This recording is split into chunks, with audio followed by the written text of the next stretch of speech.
नमस्कार दोस्तों, स्वागत है आपका आज के मुख्य समाचारों में। जी हां दोस्तों, आपको यहां पर देखने को मिलेंगी सुबह से लेकर शाम तक की तमाम बड़ी खबरें मुख्य समाचार ब्रेकिंग न्यूज अपडेट्स के रूप में। तो चलिए दोस्तों, जान लेते हैं आज की पहली खबर।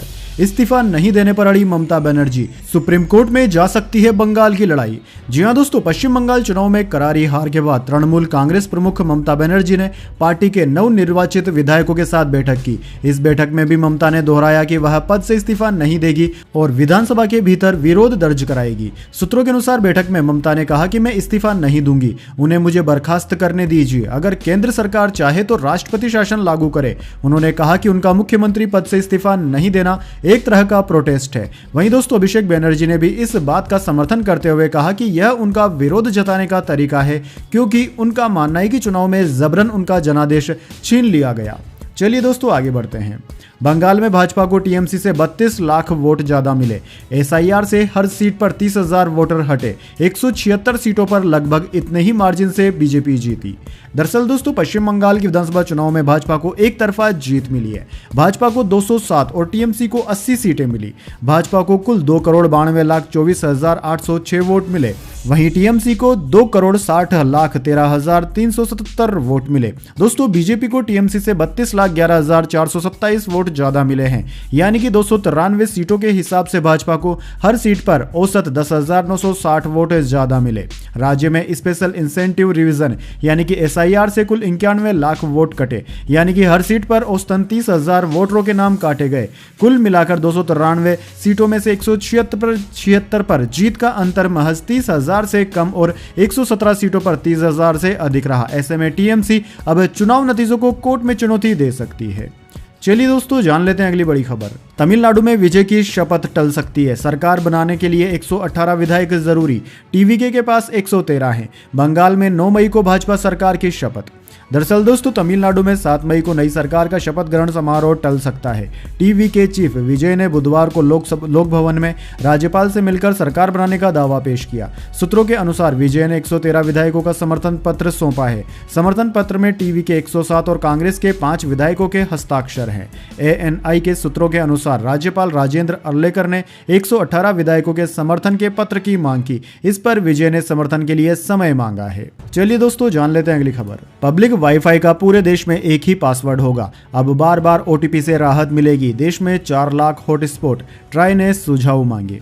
दरअसल दोस्तों, सरकार पीएम वाणी की विफलता से सबक लेते हुए एक नया और उन्नत पब्लिक वाईफाई सिस्टम लाने की तैयारी कर रही है। इस नई व्यवस्था का उद्देश्य यूजर अनुभव को बेहतर बनाना और डिजिटल भुगतान को अधिक सुरक्षित बनाना है। दोस्तों, अब यूजर्स को हर हॉटस्पॉट के लिए अलग ओटीपी की जरूरत नहीं होगी। देश भर में फैले 4 लाख हॉटस्पॉट पर एक ही ओटीपी या पासवर्ड से लॉगिन किया जा सकेगा। दूरसंचार नियामक यानी कि ट्राई ने इसका परामर्श पत्र जारी करके लोगों से सुझाव भी मांगे हैं। चलिए दोस्तों, आगे बढ़ते हैं। बीजेपी का हर छठा सांसद वोट चोरी से जीता। हरियाणा में पूरी सरकार ही घुसपैठियों की है, राहुल गांधी का हमला। दरअसल दोस्तों, कांग्रेस सांसद और लोकसभा में नेता प्रतिपक्ष राहुल गांधी ने सोशल मीडिया पर एक हमलावर पोस्ट साझा करते हुए बीजेपी पर एक बार फिर से वोट चोरी का आरोप लगाया है। राहुल गांधी ने अपने पोस्ट में लिखा कि वोट चोरी के जरिए कभी सीटें चुराई जाती है तो कभी पूरी की पूरी सरकार ही हड़प ली जाती है। उन्होंने आंकड़ों का हवाला देते हुए कहा कि लोकसभा में बीजेपी के जो 240 सांसद है, उनमें से मोटे तौर पर हर छठा सांसद वोट चोरी से ही जीता है। वैसे दोस्तों, इस बारे में आपके क्या विचार है, कमेंट बॉक्स में अपनी राय जरूर दीजिए। चलिए आगे बढ़ते हैं। बिहार में मंत्री बनेंगे निशांत, शपथ के लिए कल यात्रा कैंसिल की। अनंत सिंह बोले, नीतीश से बेहतर काम करेंगे निशांत। जेडीयू ने सीएम को सौंपी मंत्रियों की लिस्ट। दरअसल दोस्तों, पूर्व मुख्यमंत्री नीतीश कुमार के बेटे निशांत कुमार सम्राट कैबिनेट में मंत्री बनेंगे। कल वो गांधी मैदान में मंत्री पद की शपथ लेंगे। दोस्तों, बताया जा रहा है कि देर रात चली जेडीयू नेताओं की मीटिंग के बाद निशांत मंत्री बनने के लिए मान गए हैं। इसी बीच 7 मई को होने वाली उनकी सद्भावना यात्रा भी कैंसिल हो गई है। वे कल शपथ समारोह में शामिल होंगे, इसके लिए उनकी यात्रा कैंसिल कर दी गई। अब दोस्तों, 9 मई से दोबारा उनकी यात्रा शुरू होगी। चलिए दोस्तों, आगे बढ़ते हैं। कैलाश मानसरोवर यात्रा हुई महंगी, अब हर श्रद्धालु को चुकाने होंगे 20% ज्यादा पैसे। जी हां दोस्तों, उत्तराखंड के पिथौरागढ़ जिले से होकर गुजरने वाली कैलाश मानसरोवर यात्रा 2026 पर जाने वाले भक्तों के लिए जरूरी खबर है। दोस्तों, इस बार श्रद्धालुओं को अपनी आस्था के इस सफर के लिए पिछले साल की तुलना में ज्यादा पैसे खर्च करने पड़ेंगे। अधिकारियों का कहना है कि अब प्रति यात्री कुल खर्च बढ़कर 2.09 लाख रुपए हो गया है, जो कि पिछले साल के 1.74 लाख रुपए के मुकाबले लगभग 20% अधिक है। दोस्तों, यात्रा के खर्च में इस बढ़ोतरी के पीछे मुख्य वजह डॉलर की कीमतों में आया उछाल है। दरअसल दोस्तों, विदेश मंत्रालय द्वारा तिब्बत क्षेत्र के लिए लिया जाने वाला शुल्क डॉलर में चुकाया जाता है। इसमें वीजा, मेडिकल चेकअप और अन्य जरूरी खर्च शामिल होते हैं। डॉलर महंगा होने की वजह से चीन वाले हिस्से का खर्च सीधा बढ़ गया है। चलिए दोस्तों, आगे बढ़ते हैं। प्रधानमंत्री आर्ट ऑफ लिविंग के 45वें स्थापना दिवस में शामिल होंगे। 7 मई को बेंगलुरु में कार्यक्रम, 182 देशों से लोग जुड़ेंगे। जी हां दोस्तों, प्रधानमंत्री मोदी 10 मई को बेंगलुरु में आर्ट ऑफ लिविंग के 45वें स्थापना दिवस समारोह को संबोधित करेंगे। यह कार्यक्रम श्री श्री रविशंकर के 70वें जन्म दिवस पर आर्ट ऑफ लिविंग के अंतर्राष्ट्रीय केंद्र में होगा। दोस्तों, 182 से ज्यादा देशों के लोग इस कार्यक्रम में जुड़ेंगे। कुछ लोग ऑनलाइन भी जुड़ेंगे। कई राजनेता, सिविल सेवक, किसान, इंजीनियर, गृहिणियां, मुख्य कार्यकारी अधिकारी, छात्र और वरिष्ठ नागरिक भी इस इवेंट में आएंगे। चलिए दोस्तों, जान लेते हैं अगली खबर। बंगाल में भाजपा सरकार, बांग्लादेश को लोगों की वापसी का डर। बांग्लादेशी मंत्री बोले, उम्मीद है जबरन नहीं भेजा जाएगा। बॉर्डर फोर्स अलर्ट पर। जी हां दोस्तों, पश्चिम बंगाल चुनाव में बीजेपी की जीत के बाद बांग्लादेश सरकार को आशंका है कि लोगों को जबरन भारत से निकाला जा सकता है। अब इसे लेकर बांग्लादेश के गृह मंत्री सलाउद्दीन अहमद ने बयान जारी किया है। उन्होंने कहा है कि उम्मीद है कि भारत से लोगों को जबरन सीमा पार भेजने यानी कि पुश बैक की घटनाएं नहीं बढ़ेगी। सलाउद्दीन अहमद ने कहा कि वे नहीं चाहते कि किसी को अवैध प्रवासी बताकर भारत से बांग्लादेश की तरफ धकेला जाए। इसी के मद्देनजर बांग्लादेश की बॉर्डर सिक्योरिटी फोर्स को अलर्ट रहने के लिए कहा गया है। चलिए दोस्तों, जान लेते हैं अगली खबर। मुंबई के इंटरनेशनल एयरपोर्ट के अंडरग्राउंड मेट्रो स्टेशन में लगी आग। धुआं भरने से लोगों को बाहर निकाला गया। मेट्रो सर्विस कुछ समय के लिए प्रभावित हुई। जी हां दोस्तों, मुंबई के अंधेरी ईस्ट में छत्रपति शिवाजी महाराज इंटरनेशनल हवाई अड्डे के T2 के अंडरग्राउंड मेट्रो स्टेशन पर बुधवार शाम लगभग 4 बजे के आसपास आग लग गई। अफसरों ने फौरन लोगों को बाहर निकाला और परिसर को खाली करवा दिया गया। इस घटना में कोई घायल नहीं हुआ है। आग लगने के कारण मेट्रो एक्वा लाइन 3 के अंडरग्राउंड कॉरिडोर में JVLR के कफ परेड के बीच मेट्रो सेवाएं कुछ समय के लिए प्रभावित कर दी गई। चलिए दोस्तों, जान लेते हैं अगली खबर। छत्तीसगढ़ में भारी बारिश से हाईवे डूबा, घरों में पानी भरा। यूपी के गाजियाबाद में ओले गिरे। MP, बिहार में बारिश। राजस्थान में तापमान 40 डिग्री से नीचे आया। जी हां दोस्तों, उत्तर, मध्य और दक्षिण भारत में बारिश का दौर जारी है। छत्तीसगढ़ में मंगलवार को भारी बारिश हुई। इससे कांकेर के चारामा में नेशनल हाईवे 30 पर घुटनों तक पानी भर गया। महेंद्रगढ़ के जनकपुर में बारिश का पानी लोगों के घर में घुस गया। पेड्रा में आंधी से कई पेड़ टूटकर गिर गए। यूपी के गाजियाबाद में तेज बारिश के साथ ओले गिरे। बारिश के कारण पूरे यूपी में अधिकतम तापमान 40 डिग्री से नीचे आ गया। इससे लोगों को गर्मी से राहत मिली। वहीं दोस्तों, राजस्थान में बाड़मेर और फलोदी को छोड़कर बाकी सभी शहरों में तापमान 40 डिग्री सेंटीग्रेड से नीचे रहा।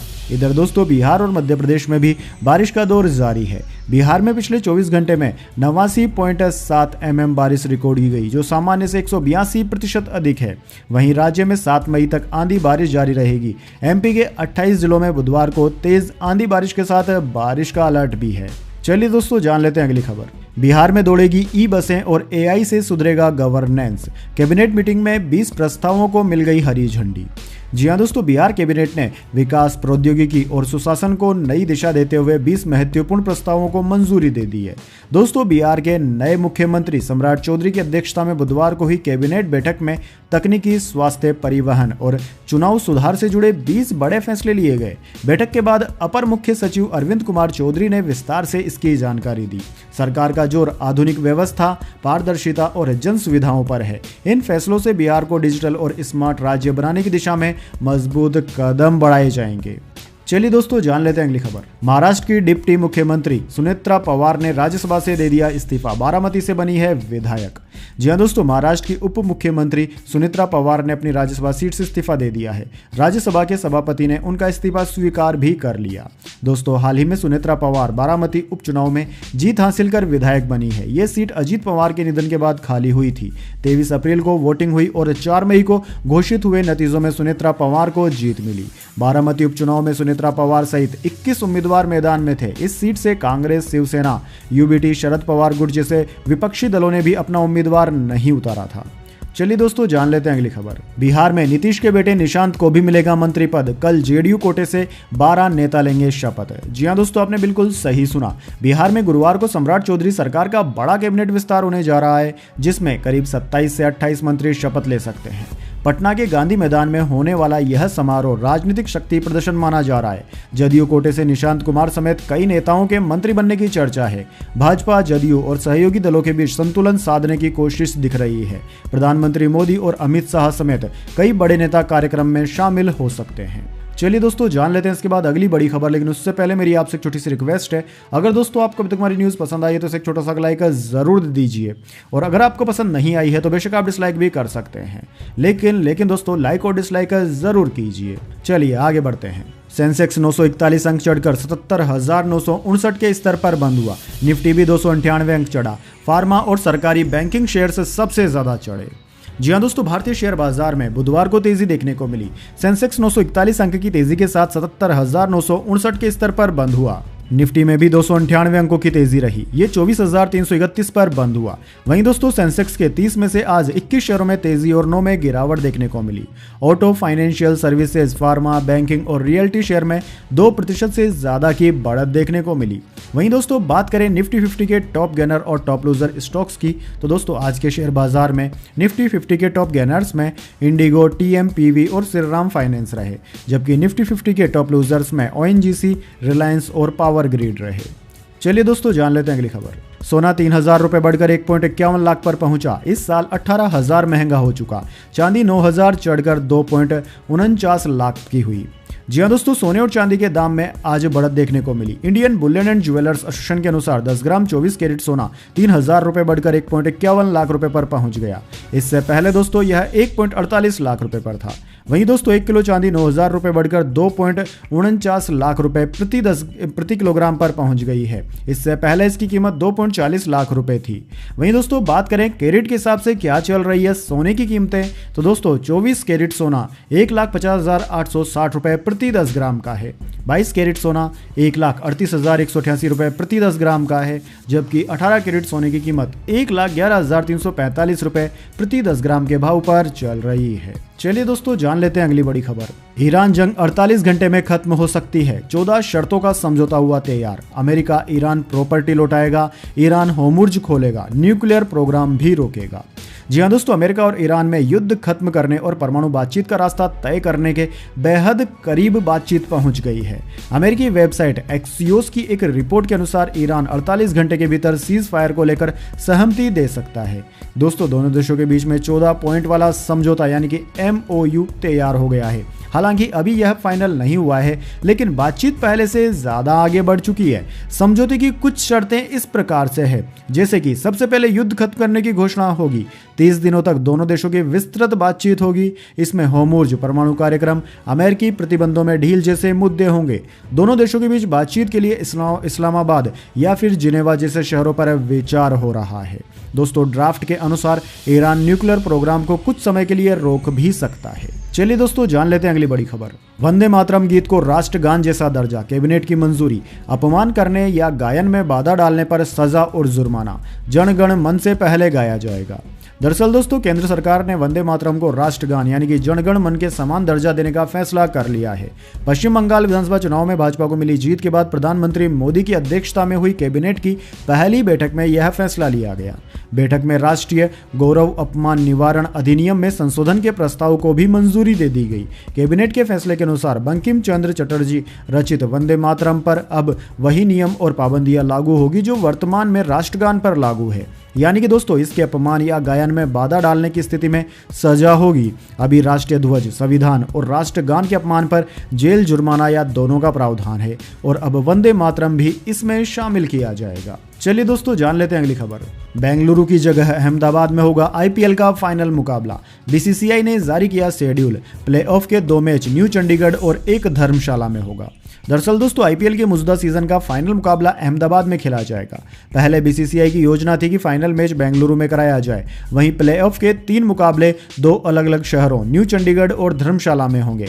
धर्मशाला में क्वालीफाई 1 खेला जाएगा, न्यू चंडीगढ़ में क्वालीफायर 2 और एलिमिनेटर मैच होंगे। दोस्तों बीसीसीआई ने बुधवार को प्लेऑफ और फाइनल का शेड्यूल जारी किया। इससे पहले सिर्फ 70 लीग मैचों का शेड्यूल जारी हुआ था। चलिए दोस्तों जान लेते हैं अगली खबर।